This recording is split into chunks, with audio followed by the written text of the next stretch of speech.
Dear students, today we'll see about the source transformation. So, you know the sources: current source, voltage source.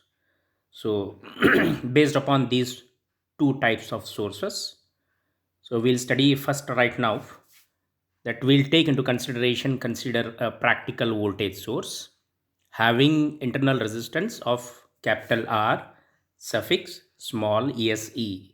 So since it is in series, it is been written as the resistance is connected in series. So therefore it is been abbreviated as capital R suffix small se connected to the load having resistance R suffix capital L. You can see the circuit diagram over there. The source of voltage V with the polarities.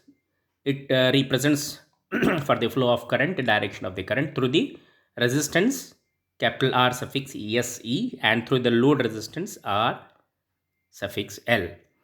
So now this is for the voltage source. Now we can replace voltage source by an equivalent current source. So how to do this? That is itself called as the source transformation. The two sources are said to be equivalent if they supply equal load current to the load with the same load connected across its terminals. The current delivered by the above voltage sources, you know from Ohm's law, V equals to IR, where we can calculate I equals to V by R. Here, you know, in the circuit, series resistance and a load resistance are in series. Therefore, R will be the combination of R series plus RL. That will just state it as equation 1. So, if it is to be replaced by a current source, then load current must be I equals to what you have just found out. Find it out. You have found it. I equals to V by R series plus RL. So the circuit may take into form as it is been represented by I instead of a voltage source. Now you have transformed it to a current source with this the value of current that is passing through the load. So this you can state it and you can show it. This has now transformed into a current source. Vice versa, if a voltage source is been given, you can see V suffix S, which is connected in series with a series resistance, the flow of direction of the current I towards the terminal voltage V suffix T. You take it as into consideration the amount of current flowing through it is I suffix T. The same can be changed or transformed with a resistance that is connected in parallel with this amount of current flowing, that is we have transformed it to a current source. So in a similar manner you can take into consideration an equivalent current source which is been abbreviated. The arrow mark shows the flow of current in the circuit. If it is above, it will be flowing in the clockwise direction. If it is downwards, it will be flowing in the anti-clockwise direction based upon the arrowhead. So visualize it very clearly here. The current source I abbreviated, and you can see a resistance, that is R capital R suffix SH is nothing but a shunt resistance since it is connected in parallel. The total current I can be given from the branch current. You can calculate by using the branch current formula. The load current IL equals to nothing but the main current I into the opposite resistance or the value of the resistance of the opposite branch divided by the total resistance. Now IL and VL must be same if you want a source transformation. So this is equation 2.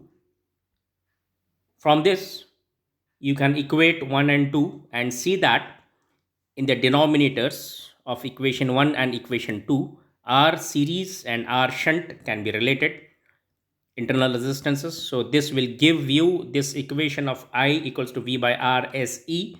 V by R is nothing but from Ohm's law. So here it's nothing but you have proved that R shunt equals to R series. So therefore This can be shown in these simple circuits like this, that the source voltage V, which is having a polarity on the top side, so you can see, which can be abbreviated or transformed into a source transformation of a current source, where the direction of the current is above but a resistance that is connected in parallel. So here, and the second one is the polarity is shown at the bottom side. You can see in the next circuit that has been transformed into a current source, the arrowhead is downwards. In a similar fashion, a current source that is been transformed into a voltage source, and vice versa. With respect to the flow of the current, the arrowhead shows it is in the clockwise direction, and this is the current source is transformed into voltage source, and the current source, which is having a direction at the anti-clockwise direction according to the arrow mark, you can see the transformation to a voltage source with respect to the polarities.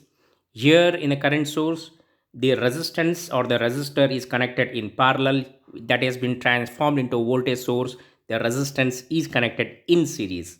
So based upon this, you'll have a simple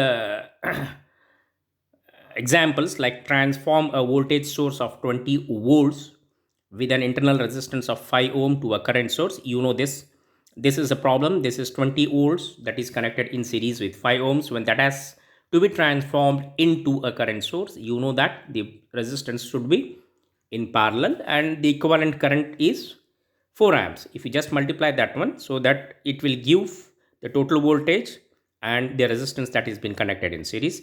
Similar, the second equivalent source for a voltage transformation of 6 volt in series with 3 ohms. You can see this in the second problem, simple example, that 6 volt is connected with 3 ohms, 3 ohm resistor, which is having a resistance of 3 ohm.